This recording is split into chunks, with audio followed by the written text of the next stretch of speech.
No conforméis a este siglo. No te conformes con lo que tu carne anhela y quiere.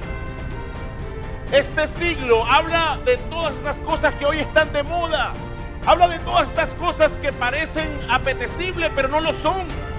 Habla de todas aquellas cosas que parecen buenas, pero son malas. Habla de todos estos movimientos que lo están invitando a usted a participar, pero que no son de Dios.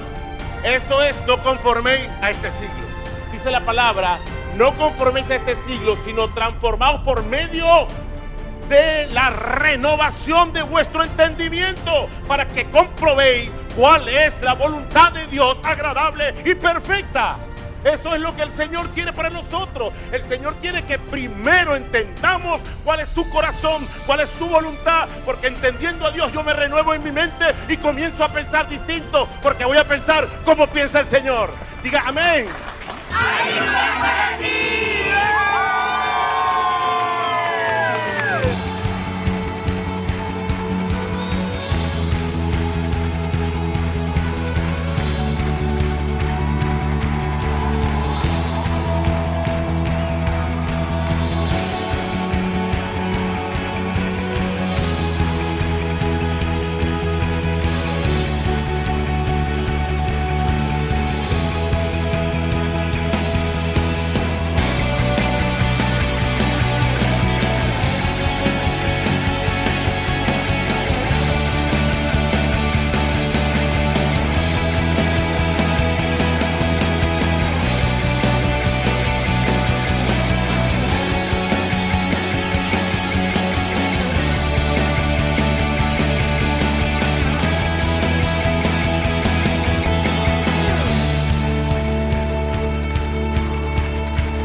Y para eso vamos a ubicar el Evangelio de Mateo.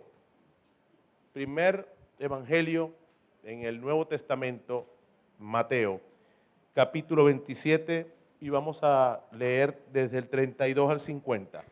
Capítulo 27 del 32 al 50, y he titulado, o le he puesto como título a esta predicación de parte de Dios, el propósito. Diga, el propósito. Y esta semana la he sacado esta predicación porque estamos conmemorando los próximos días la muerte y resurrección de nuestro Señor Jesucristo, conocida esta semana como la Semana Santa, la Semana Mayor, ¿sí? Y sabemos que todos de aquí ya tenemos algunos programas para irnos a la playa, para irnos de vacación. Unos hermanos ya se fueron, me pidieron la bendición, se fueron de vacaciones, y esto está muy bien que tomemos estos días para descansar y para estar relacionados con nuestra familia, los que tienen familia en otro lugar, y esto está muy hermoso.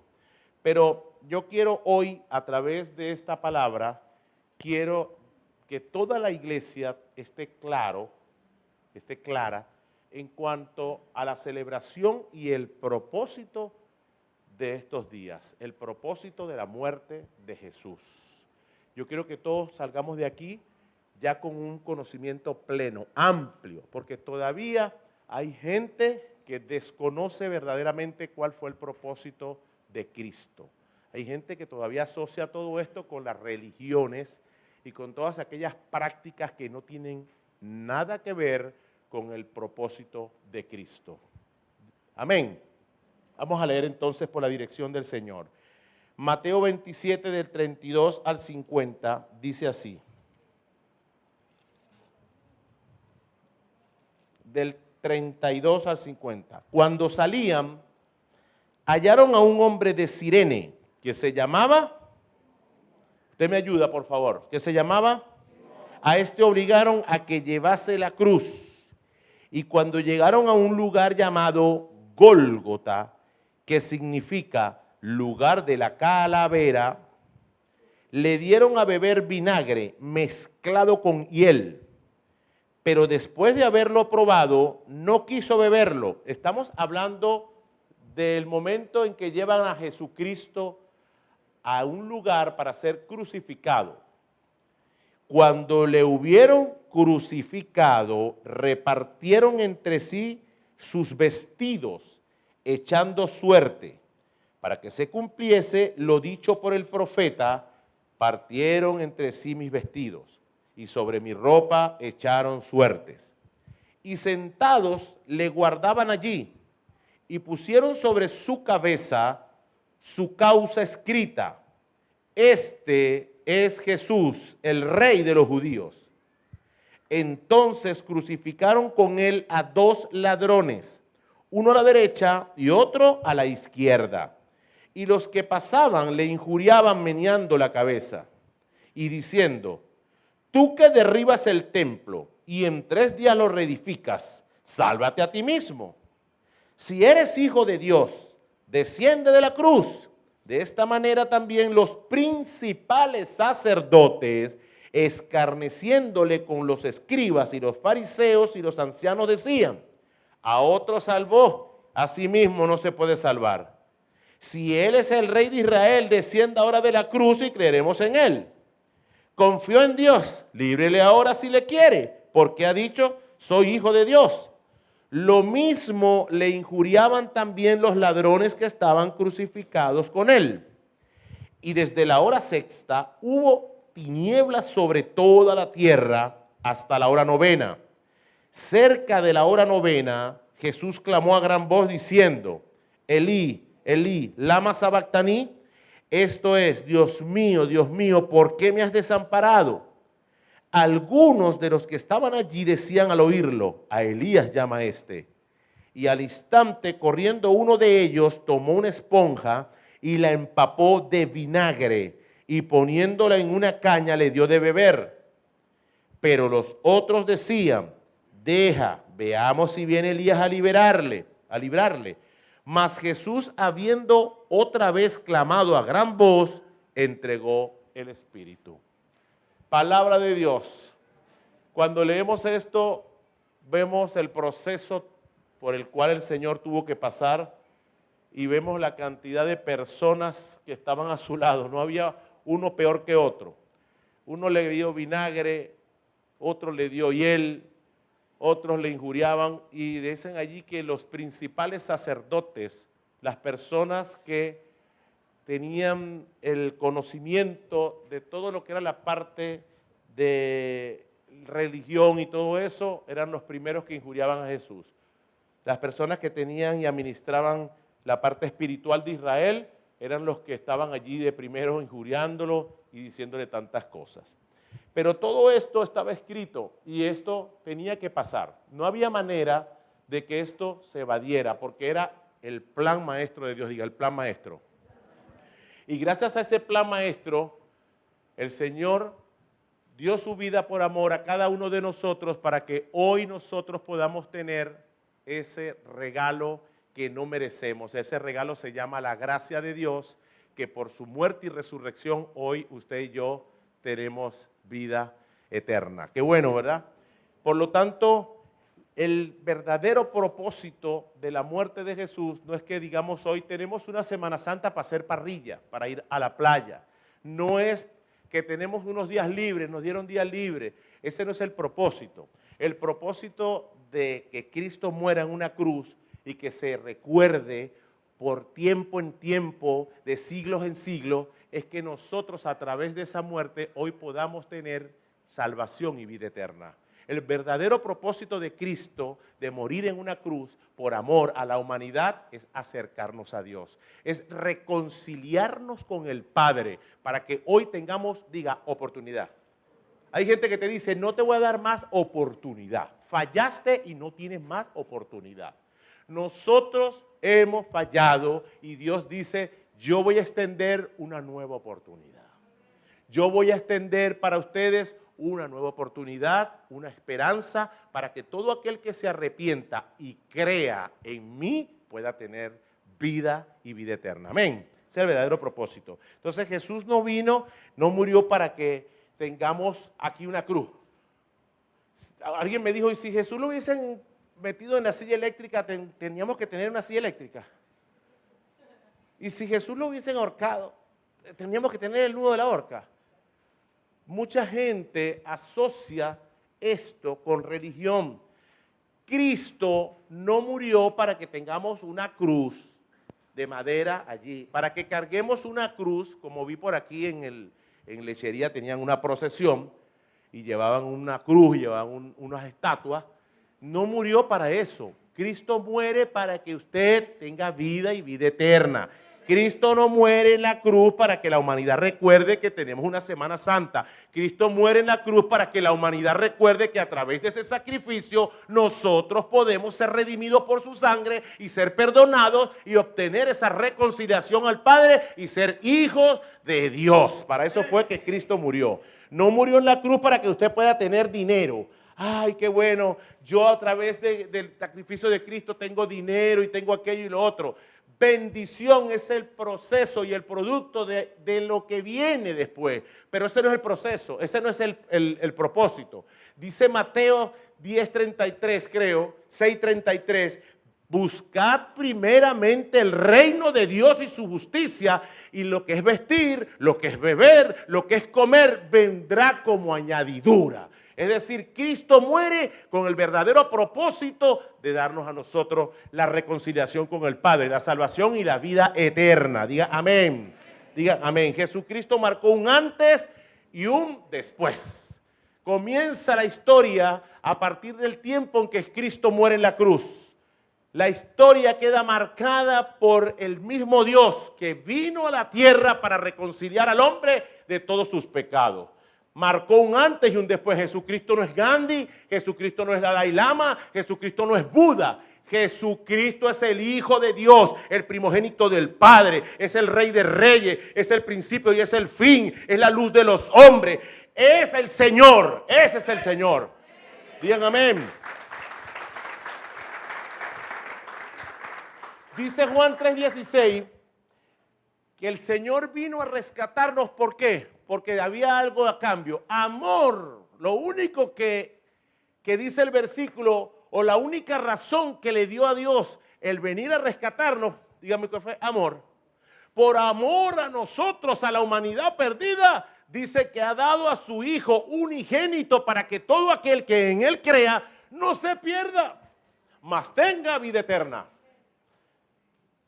Entonces, para entender el significado de la muerte de Jesús, tengo que ir a la palabra. Dígale, a la palabra. Vámonos a ella. Y vamos a leer Romanos 3, 23, 24. Porque por la palabra puedo entender qué es lo que verdaderamente significan estos días de memoria, memoriales que representan esa muerte y resurrección. Dice Romanos 3, 23, 24. Por tanto, todos pecaron y están destituidos de la gloria de Dios, siendo justificados gratuitamente por su gracia mediante la redención que es en Cristo Jesús. Solo con este versículo puedes sacar de aquí tremenda enseñanza y a partir de escudriñarlo tener la sabiduría necesaria para entender el propósito de Cristo. Voy a volverlo a leer. Romanos 3, versículo 23, 24. Por tanto, todos pecaron. ¿Todos Algunos. Todos. Toda la humanidad pecó. Y no solamente eso, sino que fue apartada, separada. Se hizo un abismo entre Dios y el hombre. Había que extender una nueva relación, un puente, porque la humanidad estaba condenada. Todos. Y están destituidos. Todos fueron destituidos de la gloria de Dios. Pero siendo, diga, justificados. Qué bueno, para que te justifiquen tienes que tener alguien que diga, yo le justifico y yo doy fe de su inocencia. Alguien tiene que exponer un caso y ese fue Jesucristo quien salió al paso delante del juez y digo, yo lo justifico. Ajá, ¿y con qué tú lo justificas? Justificados gratuitamente, lo justifico por mi gracia. ¿Qué es la gracia? Pagar el favor que aunque yo no lo deba, lo voy a pagar por ti. El juez dice, bueno, si lo vamos a soltar a él, te agarramos a ti. Porque tú eres una fianza. Y así hizo Cristo. Dijo, bueno, sí, yo voy a pagar lo que le corresponde pagar a ellos. Lo voy a pagar yo. Los voy a justificar y voy a pagar sus deudas. Eso se llama redención, eso se llama justificación, eso se llama la gracia inmerecida de Dios. Él está en la cruz sin ser pecador, sin tener maldición, pero dijo, yo voy a tomar el pecado de la humanidad, yo voy a tomar la maldición de la humanidad, me voy a hacer maldito por amor a ustedes, pero yo pago y ustedes quedan absueltos de la causa, quedan libres.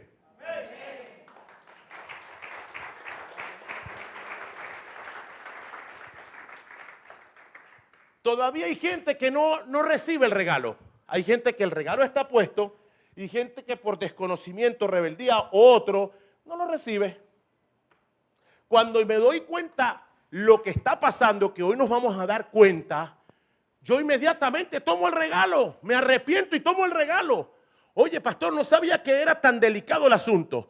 El asunto es tan delicado que ese regalo costó vida, costó sangre y sacrificio. Y nada más y nada menos que el propio Dios, hecho hombre, hecho carne, pagó por ti y por mí para que tú tuvieras ese regalo.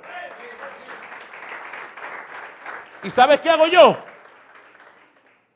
Desprecio el regalo. No lo valoro. Después.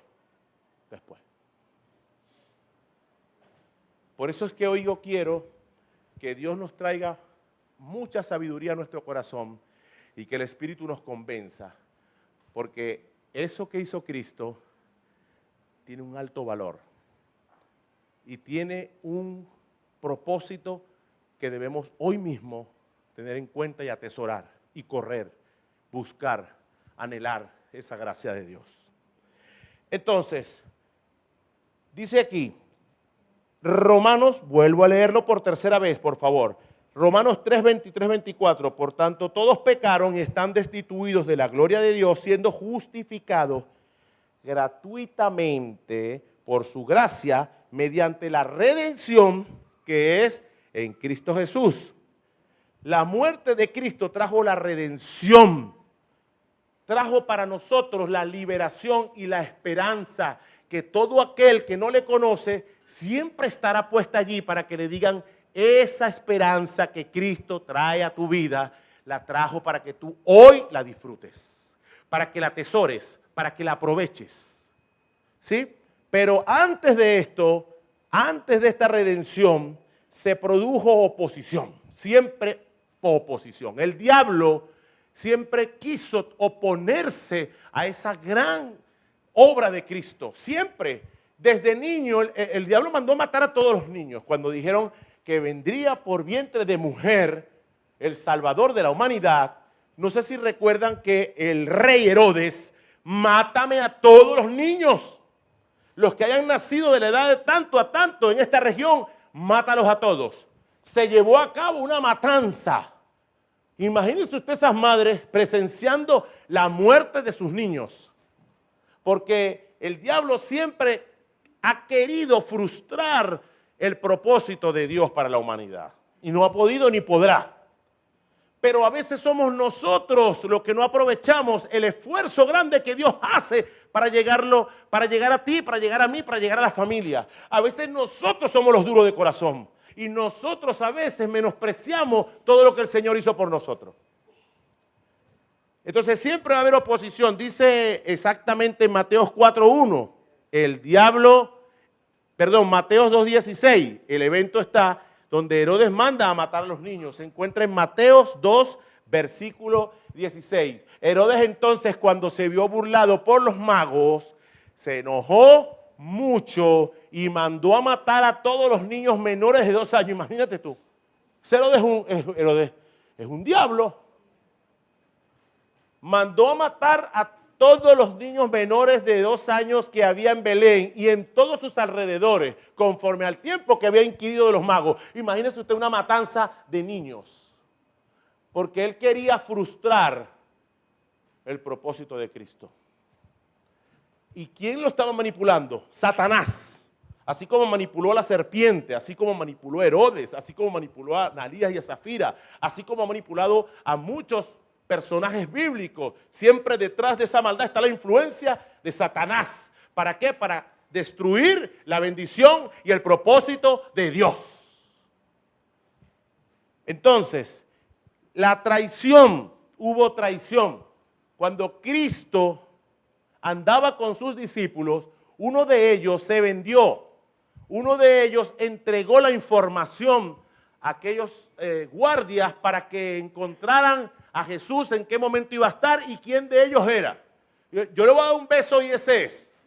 Y vamos a estar reunidos haciendo una casa de bendición en tal lugar. Y llegó esa gente y apresaron a Jesús y el traidor le dio un beso para que supieran del grupo de los que a casa de bendición quién era. O sea que Jesús tuvo oposición y tuvo traición también. Todo lo que el diablo hace en contra de los hijos de Dios y el propósito de Dios, tenemos que estar apercibidos porque cuando usted hace algo bueno, nunca jamás crea usted que no va a tener oposición. Cada vez que tú te mueves a hacer algo bueno para Dios, el diablo se mueve para hacerte caer. El diablo se mueve para hacerte fracasar. El diablo se mueve para que no puedas llegar al propósito. Siempre. Es por eso que la palabra dice que el que quiera estar firme, cuide de no caer. Porque cuando estamos firmes y nos sentimos como que no, estoy seguro, estoy pisando tierra. Cuando más vigilante tienes que estar, porque el enemigo anda como león rugiente buscando a quien devorar. ¿Y a quién devora? A los confiados. ¿A quién devora? A los que no oran. ¿A quién devora? A los que creen que ya tienen todo. Porque cuando tenemos todo y confiamos y dejamos de ver que estamos bajo la protección de Dios, es cuando el enemigo se mete. Digan amén. Entonces, traición y oposición. Compromete mi fe. ¿Sabes qué pasa? Cuando yo dejo de hacer las cosas de Dios y comprometo mi fe por hacer cosas que no son de Dios, el diablo se mete. El diablo nunca se mete en la vida de nadie, porque no puede, a menos de que usted abra una brecha. Grábese eso. El diablo puede venir, el diablo puede tentarte, el diablo puede hacer lo que él le dé la gana, reprendido está en el nombre de Jesús, pero mayor es el que está en ti que el diablo que viene a fastidiarte. La única forma de que el diablo penetre esta coraza llamada hombre es porque has dejado de tener la protección del Espíritu Santo en ti. Porque te has descuidado, nos hemos descuidado y abrimos lo que llaman una brecha por donde él busca la manera de entrar y destruir, de robar. Digan amén. Entonces tenemos que tener mucho cuidado porque nuestra fe se fundamenta en los principios de la palabra y se fundamenta en la protección del Espíritu para cada uno de nosotros. O sea, decir yo tengo fe y decir yo soy cristiano no es meramente decirlo de forma literal. Es vivir bajo la protección de Dios y tener conocimiento de quién soy, de su palabra, de las promesas y de todo lo que yo soy delante de Dios. Eso me hace invencible delante de ese diablito que reprendemos hoy en el nombre de Jesús. Dígame. Nadie cae en el pecado así como con un hueco así. Ay, caí en el hueco. Pecado. Hace 5 minutos caí. Nada de eso. Cuando tenemos al Espíritu Santo, no caemos así. Cuando tenemos al Espíritu Santo, Él nos avisa, nos redarguye. ¿Qué es lo que pasa? Cuando nos descuidamos, entramos en un proceso donde el diablo nos va metiendo poco a poco, y cuando nos damos cuenta, estamos metidos en el hueco. Estamos metidos en el problema, pero eso no comenzó así. Poco a poco te fueron llevando a ese lugar, a ese hueco, hasta que ahora estás metido en problemas. Amén. Entonces tenemos que tener cuidado porque todo aquel que busca a Dios también va a encontrar al diablo en el camino. Todo aquel que hace el bien también lo van a tentar. Todo aquel que quiera buscar su vida siempre va a hallar la oposición y la traición. La traición. Digan amén. Pero también hubo la negación. Un hombre llamado Pedro, cuando estaban comiendo, Jesús dijo, el que moje el pan conmigo, ese me va a entregar. Caramba, maestro, sí, no puede ser otro. Ese me va a entregar. Y tú te callas la boca porque tú me vas a negar. Sí, o sea que todos te vamos a fallar. tú me vas a negar y aquel me va a entregar. Ya Cristo conocía todo, el propósito. De hecho, Cristo en Getsemaní le dice al Padre, no podemos poner a Ricardo. Al fin y al cabo, Ricardo está gordito y aguanta unos cuantos chaparrazos. O no podemos poner a un ángel. No, el propósito se va a cumplir y lo tienes que cumplir tú. Bueno, si no podemos poner a Ricardo, Señor, heme aquí, yo sigo el camino. ¿Qué quiere decir todo esto? Que Cristo sentía como humano. Estaba incorporado en la humanidad y eso hacía que si muriera, que sintiera, que fuera al baño, que le doliera. No tendría sentido si Cristo, siendo crucificado, usara los atributos de Dios. ¿Qué va a sufrir? Pues yo soy Dios. ¿Qué va a sentir? Pues yo soy Dios. Pero Dios estaba incorporado en la humanidad al punto que era 100% hombre sin dejar de ser Dios. Y cuando estaba padeciendo, de verdad le dolía. Cuando estaba allí siendo latigado, de verdad sufría. Y cuando muere, de verdad muere, dice, entregó su espíritu. Y eso hoy nos hace ver la misma realidad cuando nosotros somos traicionados, cuando nosotros pasamos por dolor, cuando nosotros pasamos por traición y cuando estamos en este mundo. Debemos entender que alguien ya lo hizo y alguien pagó el precio y alguien dijo, yo he vencido, ahora te toca a ti vencer. Ya yo hice mi parte en la cruz, ahora te toca a ti hacer la tuya. Eso es la vida de un cristiano. Imitar y seguir todos los ejemplos del Maestro que vino a caminar entre nosotros para dejarnos un legado de salvación. Eso es el Señor. Digan amén. Y también hubo confusión porque cuando Cristo muere y resucita, sus propios discípulos, dentro de ellos uno llamado Tomás, dijo, no puede ser, no creo. O sea, sus joyitas pues, Pedro lo negó. Judas lo entregó y el otro no creía. Lanzan a Jesús delante del pueblo y el pueblo escoge a quién quiere que le suelte. Y los judíos, manipulados por esos sumos sacerdotes y por esa religión, dijeron, suelten a Barrabás y crucifiquen a Cristo. ¿Sabes qué dijo Pilato? Bueno, yo no hallo causa en él para matarlo. Yo prefiero entonces que la causa caiga sobre ustedes. Yo me voy a lavar las manos, dijo Pilato, y ustedes serán los culpables de la muerte de este hombre. Entonces, el pueblo judío entrega a Cristo y sus discípulos lo niegan, lo traicionan y al final tampoco creen en él. ¿Qué le parece? Lo mismo que el diablo siembra muchas veces en la iglesia. Traición, no creer y andar vendiendo a la gente y a todo aquello. Necesitamos entender que lo que padeció Cristo lo estamos padeciendo hoy nosotros. ¿Nos van a traicionar? Claro, claro que te van a traicionar. A todos nos van a traicionar. ¿Nos van a entregar? Sí, la gente te va a vender. La gente va a hablar lo que tenga que hablar de ti con tal de verte mal. La gente va a creer en lo que tú hablas, no te va a creer, va a decir que tú estás mintiendo, que lo que tú estás diciendo es manipulación, no van a creer en la palabra de Dios.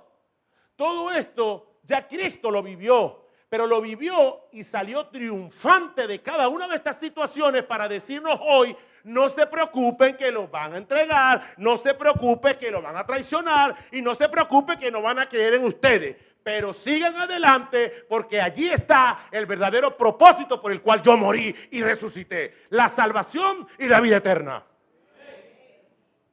Digan amén. Entonces, confusión.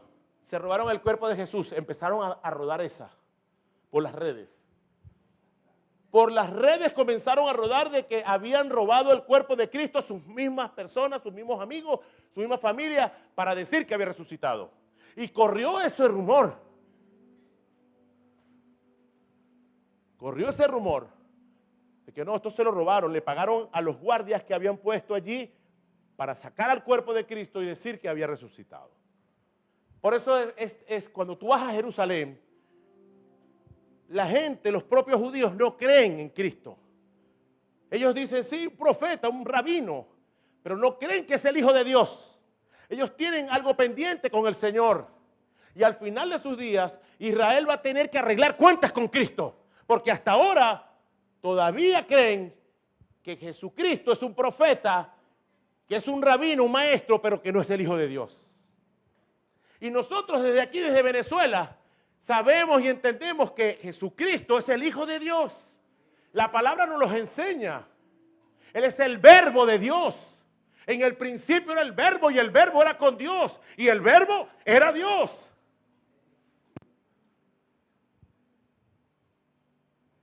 Entonces, traición, negación y la confusión.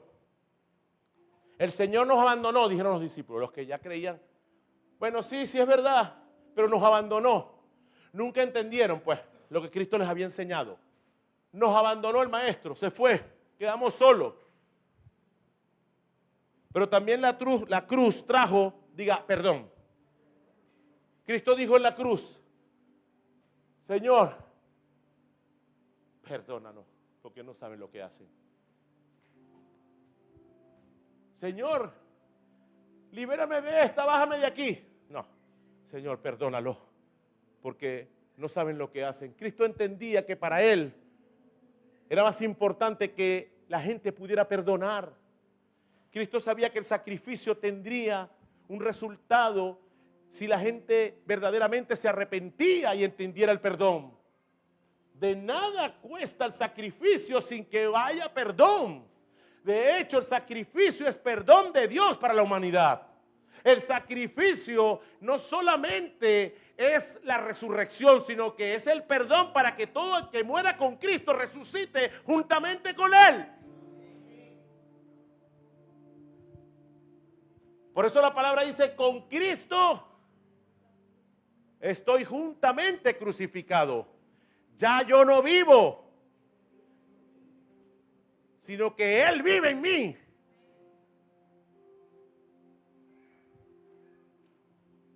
Entonces, trajo el perdón y trajo la victoria sobre el pecado. Porque Cristo nos enseñó que a pesar de todas las tentaciones y todo lo que pudo pasar aquí en la tierra, caminó y no perdió la santidad, porque es 100% santo el Señor. No puede pecar, no puede pecar. Nos enseñó a vivir en santidad, porque hay gente que me dice, pastor, es muy difícil en este mundo no pecar.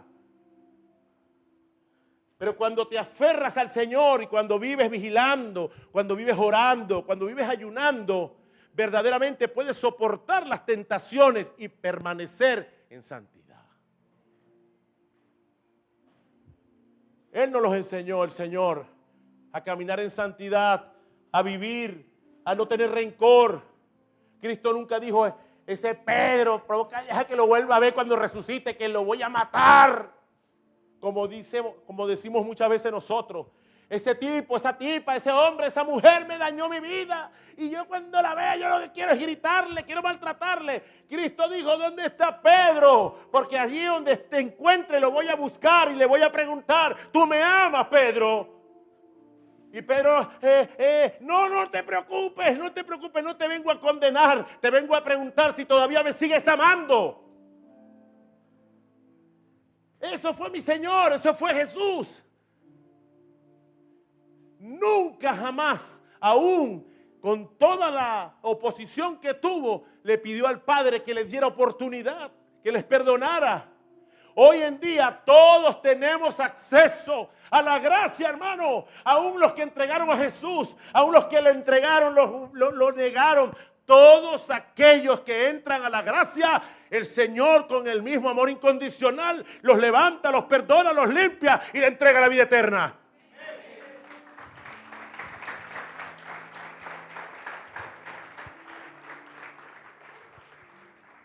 Ojalá que pudiéramos entender bien. Qué fácil se nos hace odiar.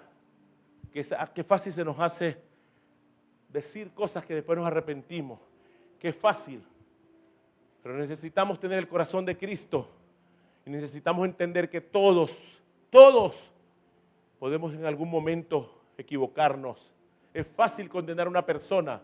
Es fácil decirle, ya no sirves más. Es fácil decirle, ya me fallaste 3 veces. Pero la idea no es cuántas veces falles. La idea es qué tanto estás arrepentido si es de corazón. Y sobre todo lo que puedan hacerte en este mundo, en esta tierra, nunca albergues el odio. El problema está en cuando nosotros también entramos en un proceso juntamente con la persona que nos agrede, que nos traiciona. Cuando tú entras en un proceso, es igual. Cuando alguien mata y tú también le matas a él, son 2 ahora asesinos, él y tú. Pero Cristo nos dijo, la venganza es mía, mía es la justicia. Yo quiero que vivas perdonando a todo aquel, porque la justicia tuya la voy a ejecutar yo en su tiempo, si es que él no se arrepiente. Porque si Dios le perdona a él, él también va a disfrutar de esa gracia inmerecida en el nombre de Jesús.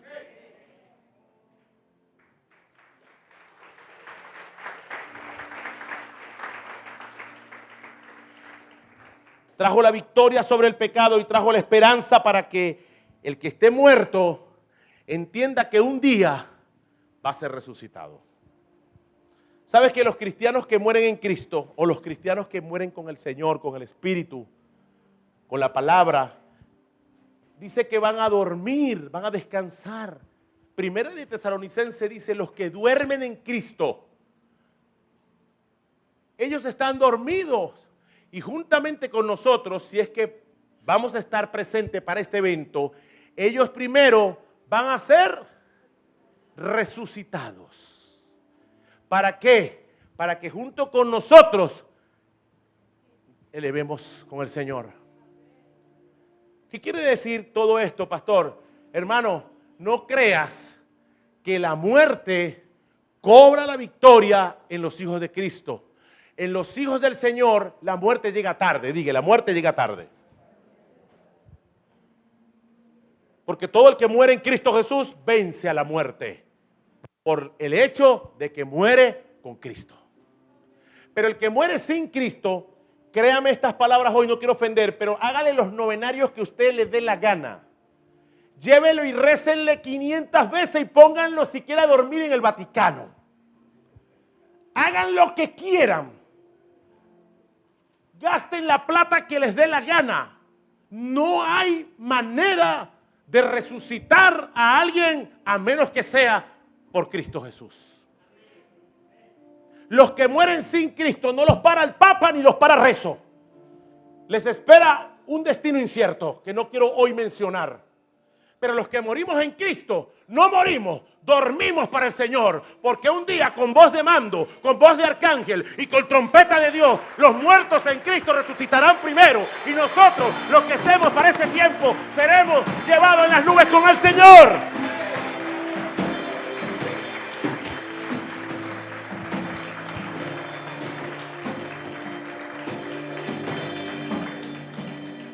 Por eso la ignorancia nos hace a veces caer en esta confusión.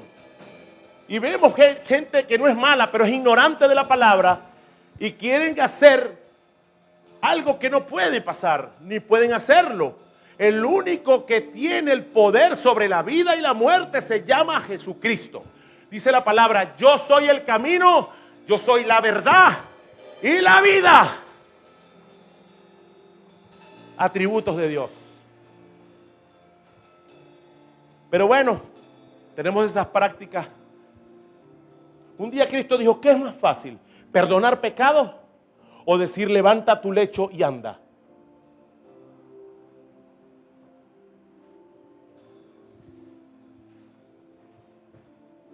Para la gente es más fácil que le digan, camina, eres sano. Pero verdaderamente el propósito no es que tú camines y que seas sano. El propósito es que te encuentres con el Cristo que te sanó para que Él te dé la salvación y vida eterna.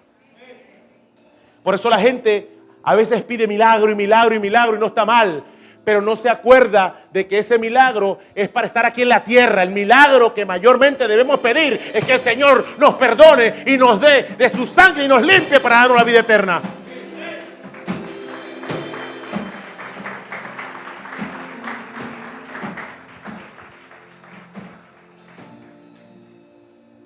Yo quiero en esta mañana que usted se ponga de pie. Y voy a orar. Voy a orar al Señor y voy a clamar a Él. Vamos a clamar a Dios. Porque hay personas aquí que necesitan hoy entender esto muy bien. Porque lo que les acabo de contar, lo que les acabo de predicar, está hoy aquí. La gracia de Dios está hoy en esta mañana aquí. Tal vez usted no ve aquí una cruz, no ve aquí una estatua, no ve nada de eso. Es primera vez que viene a una iglesia cristiana. Pero el Espíritu de Dios está aquí y su gracia sigue vigente entre nosotros para que todo aquel que se arrepienta y crea en Él pueda hoy obtener ese regalo, esa vida eterna. Y quiero hacer un llamado especial a propósito de estos días que nos toca disfrutar, estos días que conmemoran la muerte y la resurrección de nuestro Señor. Quiero hacer un llamado especial para toda aquella persona que hoy quiere tomar ese regalo de Dios. Cristo está así con las manos. Aquí está el regalo. Quiero darte vida hoy y vida en abundancia y eterna. Si estás aquí y quieres hoy confesar con tus labios que Él es el Salvador de tu vida, es el Señor que murió por ti y por mí, es la resurrección y la vida, es la luz de los hombres, es el alfa y el omega de la existencia humana, es el primogénito del Padre, es el Hijo de Dios, es el Señor Jesucristo. Si hoy quieres confesarle, yo quiero que salgas de tu asiento sin pena, sin problema y vengas al altar, que quiero orar por ti.